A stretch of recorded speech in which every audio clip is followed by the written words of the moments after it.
সরকারি জমিতে অঙ্গনওয়াড়ি কেন্দ্র, জমি মাফিয়াদের দৌরাত্ম্য রুখে সরকারি জমি উদ্ধার। নকশালবাড়ির নেহালজোতে সরকারি জমি পুনরুদ্ধার। উদ্ধার হওয়া সেই জমিতেই উদ্বোধন হলো অঙ্গনওয়াড়ি কেন্দ্রে। ব্লক প্রশাসনের উদ্যোগে 13 লক্ষ টাকা খরচে তৈরি অঙ্গনওয়াড়ি কেন্দ্রে আগামীকাল থেকে শুরু লেখাপড়া। এতদিন পর্যন্ত ভাড়া বাড়িতে চলতো অঙ্গনওয়াড়ি কেন্দ্র। খুশি অভিভাবক ও স্থানীয়রা।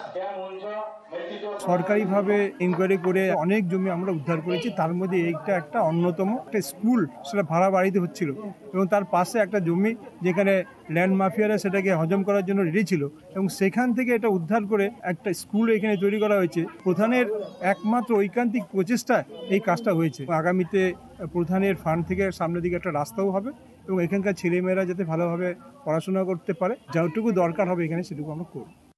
আগে তো বাড়াবাড়িতে থাকতো, কত অসুবিধা হইতো, এখন তো এখন নিজে হচ্ছে, এখন কত ভালো অসুবিধা ভালো হয়ে গেছে, এখন সবাই খুশি আমরা।